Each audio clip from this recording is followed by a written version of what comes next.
Lord, salamat sa araw na to nga kami kita-kita sa amin na mahal na mga kabatiran. Idala mo rito maluwalhati kami lahat upang kami tagpuin namin yung presensya mo. Thank you so much, Lord, that you bring me here safe into the sanctuary. To the first leading prayer of the living pastor in the prophet of God and the blessed Almeida family. Thank you so much, Lord, that you blessed every part of the service from joyful solim. The song of every choir, children's, single youth, adults and finest. For giving our thanks to offering, Lord. Thank you so much until now we feel the holy presence. Thank you so much for the anointing given to us to the Lord, to the person malapas, anoint me, Lord. I cannot do anything without you, my God. Do what only my wisdom, my knowledge, understanding, and my anointing, my power. I bind Satan, cast out, and believe, and thou hindrances, destruction of the Bible in my midst, Lord. In Jesus' name, amen. Praise the Lord. Hallelujah. Everybody say, praise the Lord. Then kindly pakibalong niyo.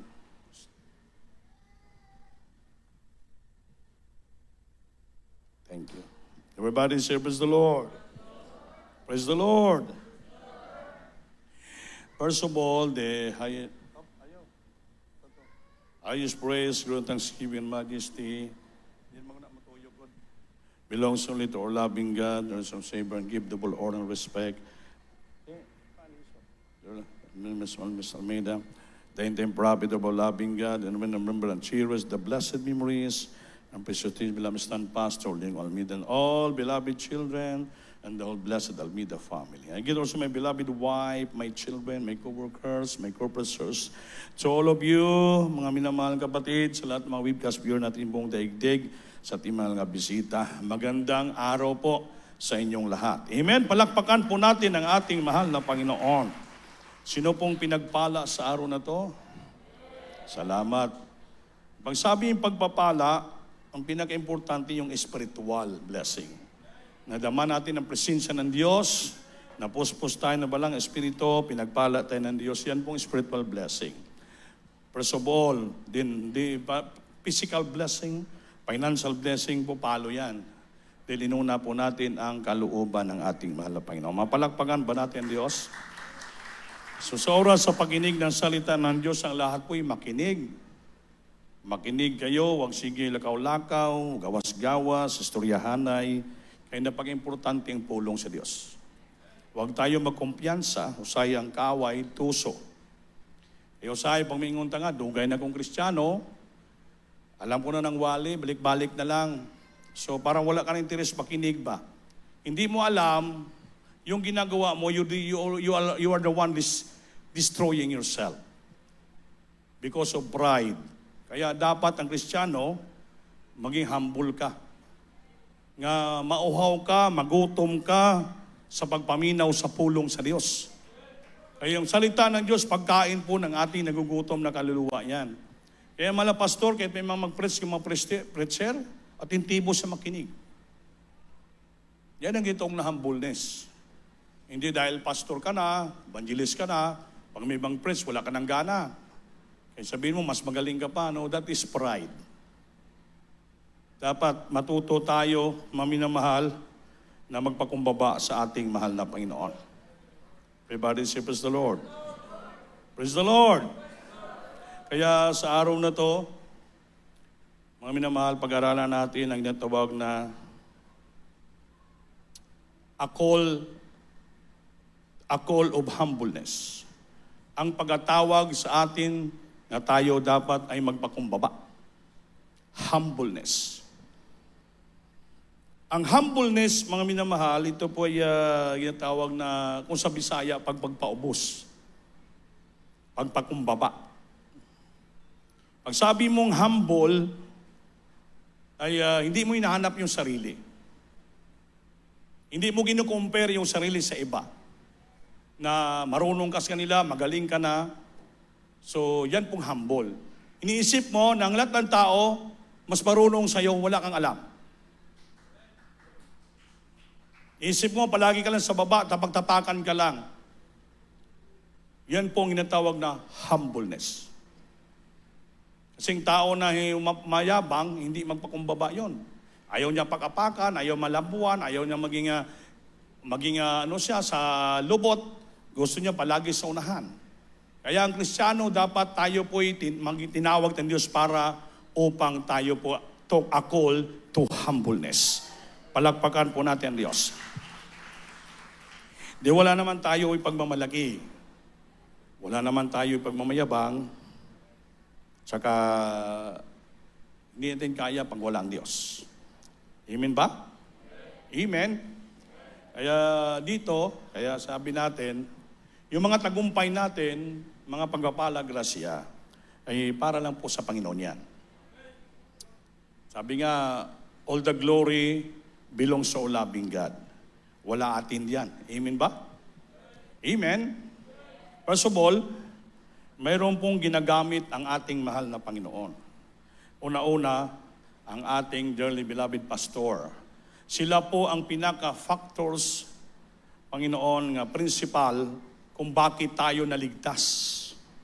Dahil sila tinawag ng Diyos na totoong mga anak na Kristiyano, tinuod nga tao ng Diyos sa ilang sakripisyo, panalangin, hindi basta-basta. Nagkaroon tayo ng kaligtasan. So may dapat pasalamatan tayo, ay ang Diyos una at sila lang. Amen? Kami, wala kami. Zero kami. Hindi dahil silang panalangin, pagtuturo sa amin, at sinunod din namin ang pakumbaba kami, hindi po namin nakamit itong tagumpay. Kaya ang lahat ng bagay, kung sila may pasalamatan tayo, sila po'y dapat ang Diyos o sila lang. Sabi nga sa Bible, tribute to whom tribute, honor to whom honor due.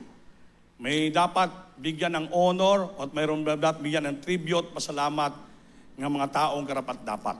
Hindi po tayo. Amen ba? Amen. Kaya pinagpala lang tayo dahil ligtas tayo sa Diyos Mokosaid. Hindi tayo karapat-dapat, tinawag tayo manggagawa, tinawag tayo maging preacher, nga although we're not worthy.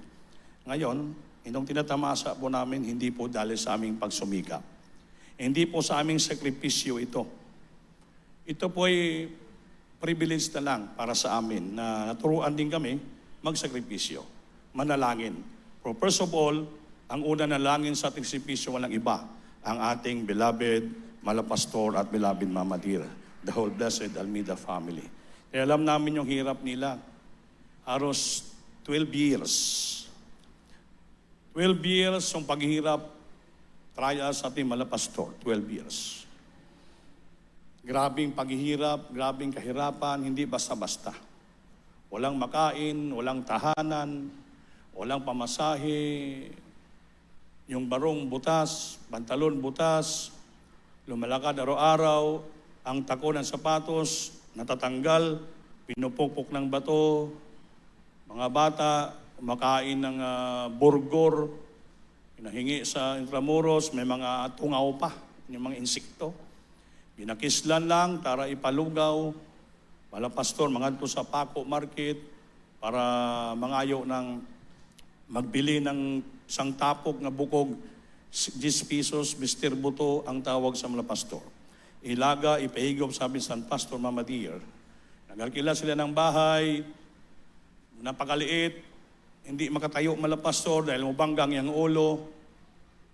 Ang higdaan niya, stall nga bangko, grabing kahirapan. Pero padayon ang gawain ng Diyos sa puno ng Alatires, binabato sila, lumulusot ang bato, natamaan sila ng ulo ng mga bato, halublak. Pero himala, ang bato ang nabubuak, hindi yung mga ulo nila. Dahil kasama nila ang ating pinagmahalang Panginoon. Amen? May maliligtas ng mga kernel, mga kapatiran, mga minamahal, nagkaroon ng bisiklita sa church.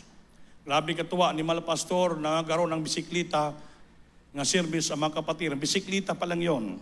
Kaya sabi ng malabid na mama ng Malapastor, beloved Lola Mama, manalangin tayo nga pagdating ng panahon, itong bisiklita, mag-multiply ito, palitan ng maraming sasakyan. So dahil propinsa silang Diyos, tinugon yung silang mga prayer, nangyari nga. Di ba nangyari? Sobra-sobra mga sasakyan, pagpapala, mga station, mga chapel, tinayo ng Diyos, na-appeal po tayo. Mga kapatiran, naging tapat, sincere, naglingkod, nagtapat, nagbigay with honesty and sincerity from their heart to give their tithes and offering. Sincere ang paglingkod, sila po'y pinagbiniyayaan, pinagpapala. Binigyan sila magandang hanap buhay, mga trabaho, mga negosyo. Ngayon, pinagpala sila, ginagamit sila sa pagbibigay. So that is give and take. Magbigay ka, kay binigyan man ka ng Diyos. Amen ba? First of all, ang kaligtasan, libre. We receive the free gift of salvation from the Lord. Libre binigay sa atin. Libre kagalingan ng karamdaman. Libre ang pagbabago ng buhay natin. Libre ang mga grasya, bibaya, pagpapala. So that's why, ang bawat natanggap natin, atin i-share at ibalik natin yan sa ating mahal na Panginoon. Kaya yung tithes and offering mo, parang pinaka-upa, rinta, abang ng ating hininga, ginhawa, kaligtasan na binigay ng Diyos sa atin. That's why nagbibigay tayo. Amen ba? Yung tithes and offering, binabalik mo lang yon. Sa love offering, diyan mo ipapakita yung totoong pagmamahal mo sa Diyos. Kasi love offering. Pag sabing love, pag-ibig na alay, halad, doon mo ipapakita. Doon mo ipakita how to express your gratefulness, ang iyong pagpapasalamat sa ating mahal na Panginoon. Nga doon walang-wala ka. Zero ka. Gulo ang buhay mo. Since you hear the Word of God, at bilang Pastor Pretz, tinanggap mo, pinagpapala ka, sinunod mong kalooban ng Diyos ganyan. Grabe ang pagpapala na tanggap mo. So what is the return? Yan po. Dadalhin natin ang ating 10 bahagi at kaloob sa bahalay, tigubanan, kamalig, in the storehouse. Bring ye all the tithes in the storehouse, that they shall be meat in mine house. May pagkain sa bahay-sambahan. Pag sabing meat, hindi lang literally nga meat, puro lang pagkaon, ulam, kanin. Ibig sabihin, all the needs of the church na mapunuan ang bawat pangailangan.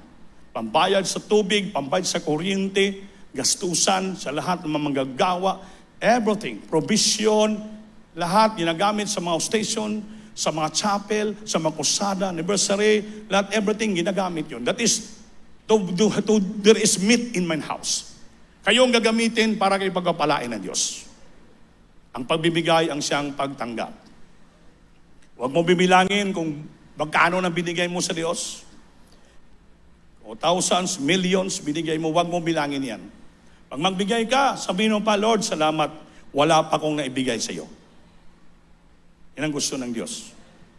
Para hindi ka mag-isip nga magka-pride, nga mag-isip na, ay, malaki nang binigay ko dyan, malaki na nagawa ko dyan. So, wag mo palagi bilangin. Ilagay mo palagi na lahat na tinatanggap mo, hindi sa'yo, galing sa Diyos. Dapat paluguran mo ang Panginoon sa lahat mong tinatangkilik. Diba? Sabi ng Proverbs chapter 3 verse 9, Proverbs chapter 3 verse 9, antin, pakibasa lang kadyot. Praise the Lord. Sa aklat ng mga kawikaan, Kabanata 3, ang talata ay 9, parangalin mo ang Panginoon ng iyong tinatangkilik at ng mga unang bunga ng lahat mong ani. Palakpakan po natin. Sige, yes pa. Sa Jess, sa gayoy mapupuno ang iyong mga kamalig ng sagana at ang iyong mga alilisan ay aapawan ng bagong alak. Amen. Palakpakan po natin ang Diyos. Amen ba? So, narinig nyo? Sa gayoy mapupuno ang iyong mga kamalig ng sagana. At ang iyong mga alilisan ay aapawan ng bagong alak. Ibig sabihin ng alak, hindi ko literal nga alak, mapupuno ng lahat ng grasya at biyaya sa bahay, buhay mo. Pasidunggan mo sa 9, binasa mo, 3:9. Sa talatang 9, parangalin mo ang Panginoon ng iyong tinatangkilik at ng mga unang bunga ng lahat ng mong ani. Amen. Palakpakan natin, ha? Honor the Lord with thy substance and with the first fruit of all thine increase. Pasidunggan mo. Bigyan mo ng pasidungog, honor, thy substance. Lahat na tinatangkilik mo. Yan o. Lahat na nitatanggap mo, all your substance. That would say, bigyan mo ang Diyos ng parangal. Parangalan mo. I-honor mo siya with all thy substance and with the first fruits of all thy increase. Yung first fruit, yung unang sahod mo, nagtrabaho ka, unang ani mo, nag-harvest ka, yun ibigay mo sa gawain ng Diyos. Unang panganak ng mga manok mo, hayop mo, ibigay mo sa Panginoon yan. Dahil first fruit yan of thy increase. Pag binibigay mo yan, sigurado, sabi niya, mapupuno ang lahat mong kamalig. Hindi tayo kulangan ng ating pinagmahal na Panginoon. Should thy shall barn be filled with plenty.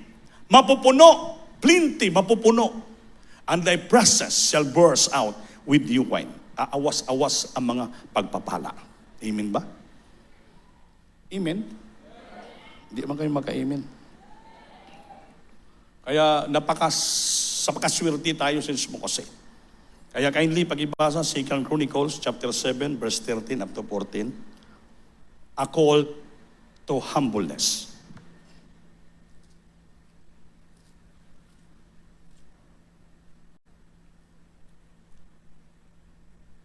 2 Chronicles chapter 7, verses 13 up to 14.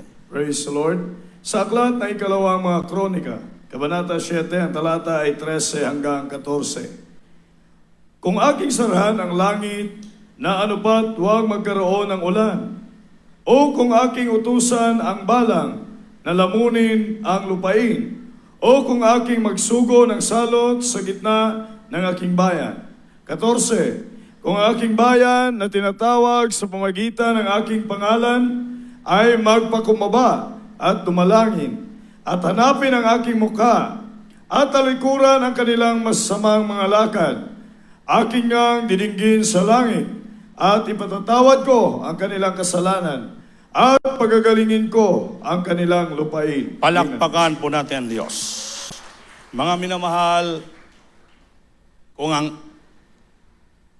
ang aking bayan, 14, tatawag sa aking pangalan. At talikuran nila, if my people who are called by my name shall humble themselves. Ang lahat ng mga tao, bayan na tumatawag sa pangalan ng Diyos ay dapat sila po'y magpagkumbaba sa kanilang sarili. Di ba tumatawag ka sa Panginoon? Pag tumatawag ka sa Panginoon, dapat shall humble themselves. And pray. Pagtawag mo sa Panginoon, ang una mong gawin, magpakumbaba sa iyong sarili sa Diyos. After you humble yourself, then you start to pray. Manalangin ka. Pangalawa, tatlo, seek my face. Hanapin natin yung bukha. Ibig sabihin yung kabanalan, katwiran ng Diyos. Pang-apat, and turn from their wicked ways. Talikuran natin lahat nating masamang mga ginagawa. Yun po ang mga prerequisite na dapat kailangan. Then, will I hear from heaven? Then pakinggan ko ang iyong dalangin sa langit, and I will forgive their sin. Patawarin ko yung kasalanan, and I will heal their land. Pagalingin ko ang iyong lupain. Pag sabing land, kumplito yan. Physical, emotional, spiritual, material, lahat. Kaya sabi sa 13, alisin ko mga salot sa buhay niyo. When we speak of healing, hindi lamang sa physical, kundi lahat, emotional, spiritual, mental, isipan ng tao, kailangan ba-healed ka. Yung problema, kaguluhan ng isipan mo, kabalaka, kalungkutan, kailangan pagalingin ng Diyos yan. Mawala sa iyo. Palitan ng kapayapaan, kagalakan, kasiyahan, din after that, pagalingin ng Diyos ang iyong karamdaman sa iyong physical. And generally, I will heal thy land. Pero before ka pagaling ng Diyos ang lahat ng problema sa buhay, at bago alisin ng Diyos ang lahat ng problema sa buhay mo, kailangan ito sundin mo. Pinakauna, kapag ng mga taong Kristiyan tumatawag sa pinakauna mong gawin, humble yourself to God.